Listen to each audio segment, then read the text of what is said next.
Bonsoir et bienvenue dans cette nouvelle édition d'Info Soirée. Voici le sommaire. Une adolescente victime d'esclavage moderne, tabassée en pleine rue par sa cousine hier soir. La scène assistée par des habitants de sa région a été filmée et partagée sur les réseaux sociaux. Une vidéo qui choque plus d'un. L'Ombudsperson for Children a initié une enquête.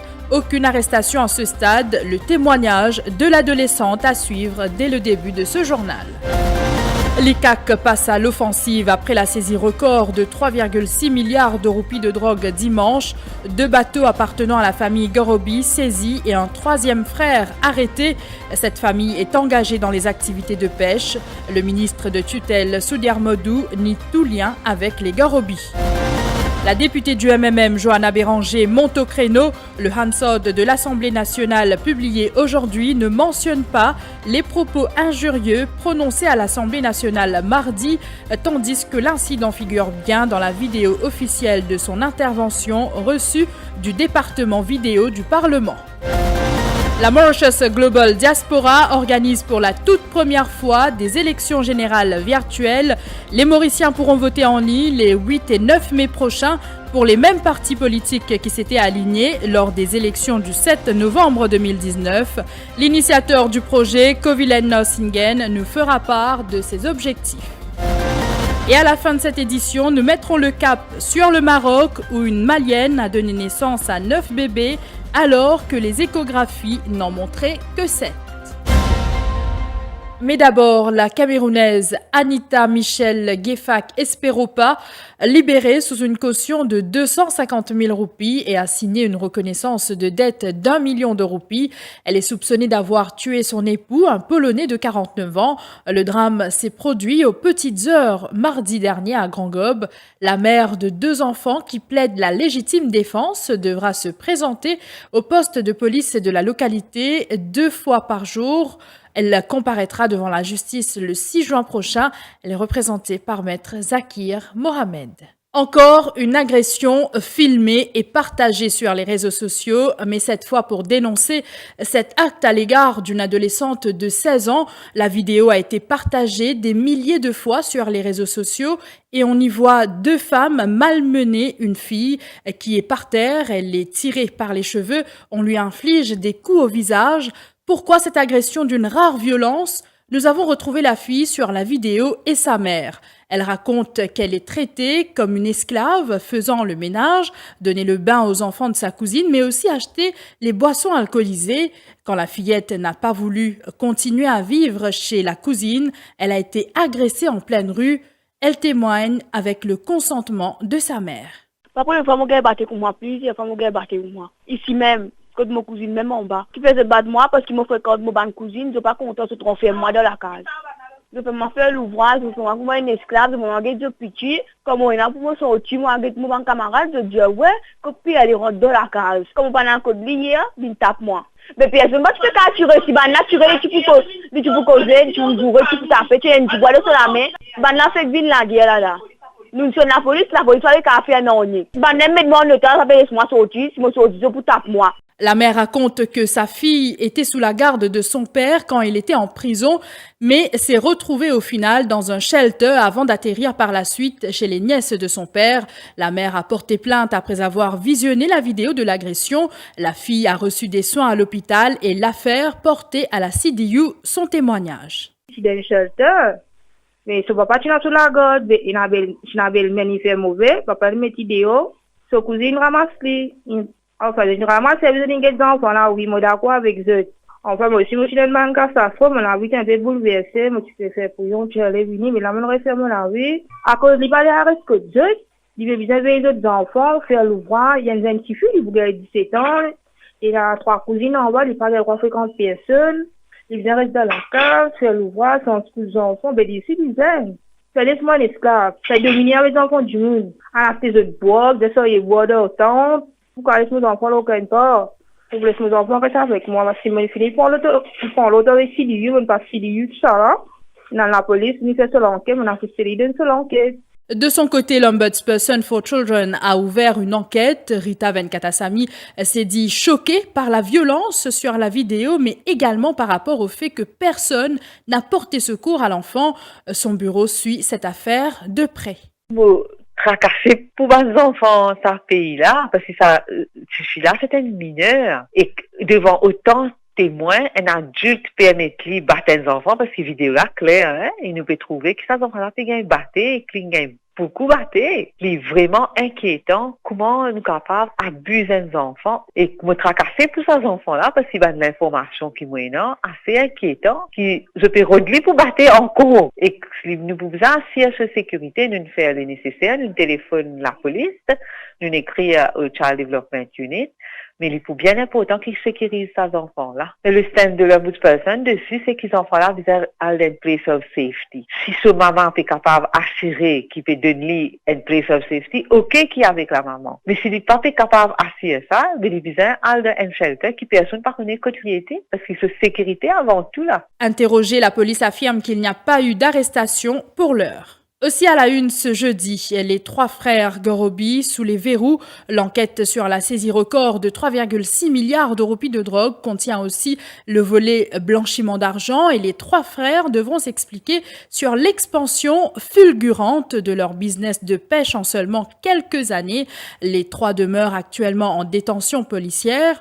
Ritesh et Niresh Gorobi ont été arrêtés par l'ADSU et leur frère Nitesh par l'ICAC. La commission anticorruption se prépare à auditionner d'autres membres de cette famille et les comptes de leurs 2 compagnies sont actuellement passés au crible. L'achat de plusieurs bateaux de pêche en très peu de temps intrigue chez Adjadou.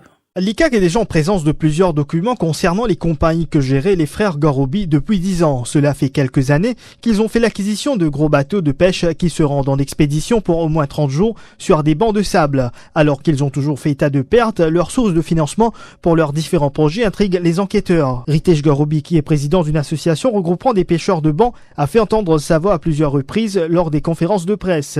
À ce jour, l'ICAC a déjà mis la main sur 2 hors-bords appartenant à cette famille alors qu'un bateau de pêche qui se trouve actuellement dans la rade de Port-Louis a été placé sous la garde de la National Coast Guard. Les 2 autres frères Gorobi, Nitesh et Niresh, ont été inculpés sous une accusation provisoire de blanchiment d'argent et la liberté conditionnelle leur a été refusée. Je vous le disais, les biens de la famille Gorobi passés à la loupe depuis l'arrestation des 3 frères.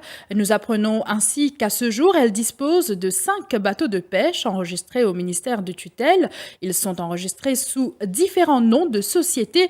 Shivani Venkatachelum Chinamen est avec nous. Bonsoir. Bonsoir Mélanie.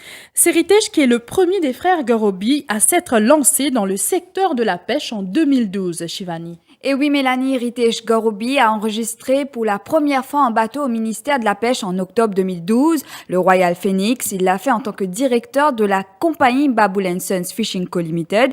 Ce bateau a débuté ses opérations le 30 octobre 2012 et à ce jour, le permis de Ritesh Gorobi a été renouvelé au moins 12 fois. Le Royal Phoenix 2 a lui été enregistré auprès du ministère en 2014. Ritesh Gorobi commence ses activités pour ce bateau le 23 juin 2014. Son permis est tout aussi renouvelé chaque année de 2014 à 2021. En 2016, le bateau Challenger 1 fait son apparition, mais cette fois au nom d'un autre des frères Gorobi, Nitesh. Il est lui directeur de la compagnie Ocean Blue Fishing Co. Limited et il entreprend ses opérations de pêche à partir du 21 novembre 2016. En 2017, Nitesh enregistre le Challenger 2. La dernière demande auprès du ministère de la Pêche date de novembre 2019. C'est le bateau Legacy au nom de la société Ice to Ice Fishing Co. Limited dont le directeur est Ritesh Gorobi. Au ministère de la Pêche, on affirme qu'après de strictes vérifications, Ritesh Gorobi a obtenu son permis et c'est en 2020 que le Legacy a démarré ses opérations, Mélanie. Merci pour ces détails, Shivani. Et justement, le ministre de la Pêche, Soudiar Modou, met les points sur les i. Je n'ai aucun lien avec les Gorobi, affirme-t-il dans une déclaration à Radio Plus ce matin, après la saisie record de 3,6 milliards de roupies de drogue à Pointe-aux-Canonniers. Le ministre de la Pêche affirme qu'il les connaît comme opérateurs de la pêche semi-industrielle. Il dément tout favoritisme dans l'octroi de permis de pêche accordé aux Gorobi. Depuis 2012, les licences des Gorobi ont été renouvelées chaque année, même quand mon prédécesseur sœur, Prem Kunju, était là, dit-il. La famille Garobi, je n'ai aucun lien parenté, ni mon conjoint, ni mon la famille. Mon conjoint en tant qu'opérateur dans la pêche semi-industrielle. Je peux opérer depuis 2012, 2013. Avant mon venu, tout ce bon bateau déjà enregistré pour la pêche et je la pêche depuis 2012. Alors pour venir dire, je dis qu'il jamais tu donnais, c'est maintenant qu'il donnait, c'est tout à fait faux. Au fait, tout ce bon permis là, comme on voudrait dire, c'est pas non seulement le ministre Kunju, mais mon pays depuis 2012, depuis ça, Garobi commence à rentrer dans la pêche depuis 2012. Je gagne PMI 2013, 2014, il y allait continuellement et même dans l'époque, mon prédécesseur, ministre Kunju. Alors, pénal, ça fait qu'il dit que le ministre Kunju prenne un permis. C'est pas vrai du tout. Et le tout pareil, même procédé pour lui, même procédé pour tout le monde. Pénal, aucun favoritisme dans un permis semestriel. Il y a-t-il un lien entre la drogue et le monde politique? Le sujet abordé cet après-midi sur Radio Plus.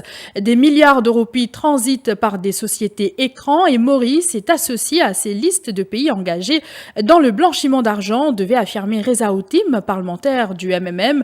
Une situation très grave en découle parce que le pays se retrouve déjà sur les listes grises. Extrait. Because milliards des milliards, hein? Même pas milliards des milliards. Et toute une association internationale ici à Sénégal, même, surtout par rapport à l'Afrique. Beaucoup cassent de ban pays souverain africain qui finit par sortir au lieu à l'aide de un pays africain, un pays en voie de développement. Je prends sa casse là, finalement, on retrouve ministre, député, président, jeunes enfants, il y a un château dans 4 coins du monde, alors qu'ils ont une population peut mourir de faim. La suite de ce journal après la pause.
Heartiest wishes from Vadilal on the auspicious occasion of Ramadan.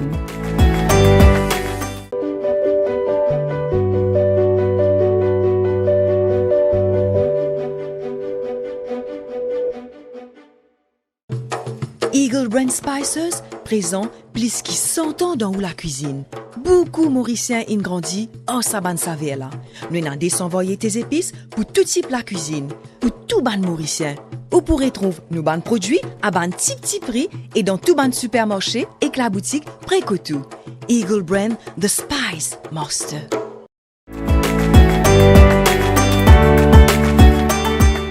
Muaz अब सबको रमज़ान मुबारक की नेक ख्वाहिशात पेश करते हैं।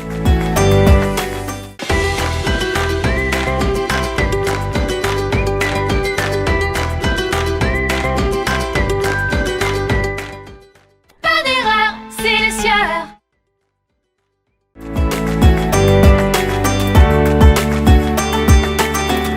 Heartiest wishes from Vadilal on the auspicious occasion of Ramadan.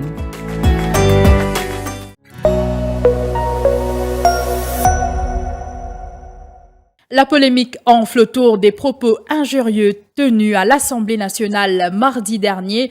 Les insultes qu'auraient été tenues et attribuées à la ministre Kalpana Kunjusha, relayées sur la Parliament TV et sur les réseaux sociaux, ne figurent pas dans le Hansard. C'est ce qu'affirme la députée du MMM, Johanna Béranger, et elle se pose des questions. La version non révisée du compte rendu de la séance parlementaire de mardi dernier a été mise en ligne sur le site de l'Assemblée nationale. Johanna Béranger souhaite que des actions soient prises et ajoute qu'elle a été interrompue à plusieurs reprises lors des débats sur le Mental Health Bill, injustement. L'eau Hansard qui est disponible online depuis grand matin, nous sommes capables de trouver qu'il y a une insulte qui finit proférée dans le Parlement mardi dernier, pas apparaître là-dedans. Mais par contre, nous sommes capables de trouver qui tout ban interruption qui finit énorme pendant mon intervention, le Mental Health Amendment Bill, pas tient aucune raison valable. Quand le gouvernement amène un projet de loi dans le Parlement, les justement pour permettre à ban parlementaire pour venir de l'avant avec ban proposition pour apporter ban les autres amendements au projet de loi ou bien pour améliorer la situation concernant le sujet qui peut discuter. C'est ça qui nous appelle la démocratie parlementaire. Nous supposons capables et d'un ban débat civilisé. Donc, il est tout à fait normal qu'ils nous viennent de l'avant avec une proposition pour apporter les autres amendements au Mental Health Act, parce qu'il y a un amendement qui le ministre de la Santé fin apporté, reste très superficiel. Pas viennent régler le problème en profondeur. Rappelons que dans cette controverse, la ministre de l'Égalité des genres a porté plainte à la Cybercrime Unit et que le bureau du Speaker a initié une enquête interne et sollicité l'aide du Central CID dans cette affaire. La pétition électorale de Suren Dayal contre Pravin Jugnut au numéro 8 entendue en Cour suprême ce matin, les avocats de Suren Dayal ont objecté à ce que des amendements dans la défense de Pravin Jugnut soient apportés. Autre défendeur ayant fait une demande pour apporter des amendements, c'est la Mauritius Broadcasting Corporation. Les débats sur ces amendements ont été fixés pour le 17 et 18 mai. La Cour suprême a aussi arrêté une date, le 28 juin, pour que l'affaire soit entendue sur le fond. Une première pour Maurice, la Mauritius Global Diaspora organisera des élections générales virtuelles. Les Mauriciens sont appelés à se présenter une nouvelle fois aux urnes les 8 et 9 mai prochains. Les Mauriciens d'ici et d'ailleurs pourront y participer via un site web. Ils devront voter pour les candidats qui étaient dans la course pour les législatives de 2019. Les résultats seront proclamés le 10 mai prochain. Et ce soir, nous accueillons le président de la Mauritius Global Diaspora, Kovilen Norsingen, mauricien et consultant en droit basé en Angleterre. Bonsoir. Bonsoir Mélanie et merci pour donner l'occasion pour expliquer un petit peu sur l'initiative du Mauritius Global Diaspora. D'abord, pourquoi cette initiative de la diaspora mauricienne à l'étranger? Laisse-moi expliquer un petit peu l'initiative de sa élection en vue pour le 8 et le 9 mai. C'est bien une initiative du Mauritius Global Diaspora et qui faire, c'est parce qu'il nous décide pour faire une élection virtuelle qui est une première et c'est par rapport à une allégation qui finit là et à partir des élections de 2019, c'est-à-dire qui nous finit là, bulletin qui finit envolé dans la nature, nous finit encore piatane, après 2 ans, nous pas encore trouve un aboutissement de le cas qui finit référé par le commissaire électoral au CCID. Et aussi, ce qui est très important, nous pas encore fini là, une explication avec tout le respect qu'il me doit, M. Yafan Rahman, le commissaire électoral, mais jusqu'à aujourd'hui, nous pas fini là, une explication qui fait beaucoup de gens qui pas fin enregistrés, pas sur la liste et pour être capable de voter. Donc, du coup, nous finissons décider pour faire une élection virtuelle que tous les Mauriciens, à l'île Maurice, incluant eux-mêmes, et tout le Mauricien à l'extérieur de voter. Comment est-ce que cela va se passer? Encore une fois, Mélanie, comment ça va se passer? Et à partir le 8, à partir de minuit, et c'est-à-dire vendredi soir pour une samedi matin, à partir de minuit, et pour capable commencer à voter. Et juste avant, les bons qu'on fait ressortir, nous prenons un débat, un dialogue avec plusieurs invités qui prennent le plateau, juste avant qu'ils nous ouvrent les urnes. Donc, à partir de minuit, tout le monde mauricien à Maurice et à l'extérieur de Maurice pour capable voter. Comment je peux capable voter? Je peux venir le site web que vous trouvez en bas, le Mauritius www.mauritiusglobaldiaspora.com ou bien sur une page Facebook MU Global Diaspora. Et à ce moment-là, je prends un lien et à partir de sa URL-là, je peux capable cliquer là et quand je peux demander pour voter, je peux obliger à mettre l'adresse email. Qui fait, je peux obliger à mettre l'adresse email parce que quand je finis, mettre votre nom et l'adresse email, je peux gagner un code OTP, un petit peu ressemblé comme le online banking. Quand je finis, mettre ce code OTP là, à ce moment-là, je peux capable voter et le vote va être validé. Et Kovilen, si le parti au pouvoir ne remporte pas le vote virtuel, cela voudrait dire quoi? La question que pose moi, qui peut arriver et qu'est-ce que cela veut dire si Bandimoun fait un vote en majorité un parti ou l'autre parti, c'est-à-dire soit le MMM, ou le PMSD ou le Parti travailliste, c'est qui, encore une fois, nous démarche et comme on m'a fait expliquer sur plusieurs médias, c'est de demander à la population mauricienne, à Maurice et à l'extérieur de Maurice, de voter et montrer qui l'autre parti, je peux envie, être au pouvoir au lieu de ce gouvernement qui est au pouvoir et avec une élection qui, d'après l'allégation qui fait l'ENA, qui une élection par fin de trucage. Et donc, quand nous dit un autre parti, il y a plusieurs scandales qui finissent là, et dans le pays, et pourquoi les Mauriciens, Mauriciennes, la majorité de la population, aujourd'hui, je sens pas capable de causer. Et donc, quand nous dit démocratie, beaucoup de gens utilisent le terme, encore une fois, very loosely, comme on nous dit en anglais. Donc, il ne faudrait pas nous faire une démagogie en même temps. Et nous pouvons baïonner la bouche des gens, et après nous pouvons cause démocratie, quand nous pouvons bafouer encore une fois nos section 12 de la Constitution, quand nous liberté d'expression, et bafouer complètement. Donc là, nous disons, encore une fois, et nous lance un appel à tous les Mauriciens et Mauriciennes pour qu'ils aient voté en masse et le 8 et le 9 mai. Tout le monde voté. Merci encore une fois. Merci pour cette intervention, Kovilen Narsingen. L'île copieusement arrosée ce jeudi, un avertissement de forte pluie est actuellement en vigueur à Maurice. L'alerte est valide jusqu'à demain à 7h. Selon la station météo de Vaqua, ces pluies accompagnées d'orages se répandront graduellement sur l'ensemble de l'île. Elles deviendront plus fréquentes dans la soirée et persisteront jusqu'à demain matin. Les explications du prévisionniste Avinash Douki. Émet un avertissement de forte pluie. Qui peut être valable jusqu'à demain à 7h. Et de l'autre côté, nous partons d'un nuage actif qui est associé avec un système frontal qui peut venir sur Maurice dans les heures qui viennent et pour influence nous les temps. Donc, nous partons qui l'échelle pourrait être un nuage couvert avec la pluie qui parfois se peut fort et se peut accompagner avec l'orage. Et ça la pluie là, je peux graduellement, je peux répandre sur l'ensemble de l'île. Et ce qui m'a capable de dire, d'après un renseignement qui nous fait gagner, déjà, il commence à gagner une accumulation d'eau dans certaines régions de l'île, c'est touché la partie est de l'île. À présent, quelques témoignages des habitants de Rivière-des-Anguilles et Martaba touchés par les inondations. Ce moment-là, nous avons la pluie torrentielle. Des l'eau commence à accumuler et nous avons un pont qui est déjà fini inondé. Des l'eau commence à rentrer dans la maison du monde. Ça peut arriver que le canal dit tout.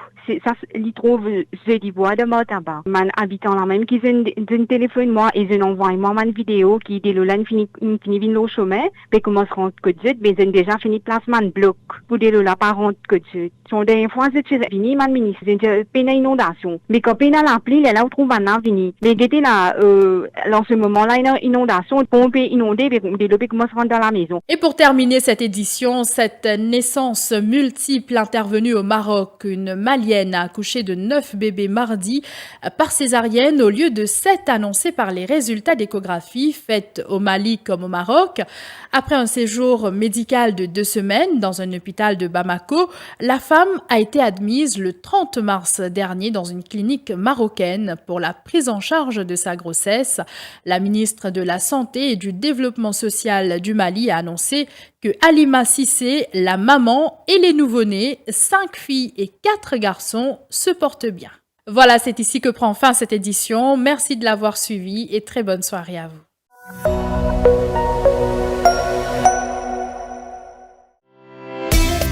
Vous pensez déjà à un succulent biryani pour la fête Eid al-Fitr aux pâtisseries turques Orange Blossom? Nous vous recommandons de placer vos commandes le plus tôt possible. Contactez-nous par WhatsApp au 5 818 6002 pour vos commandes de biryani et kabsa et 5 794 39 73 pour les pâtisseries turques. Adali, rue La Bourdonnais, Port-Louis.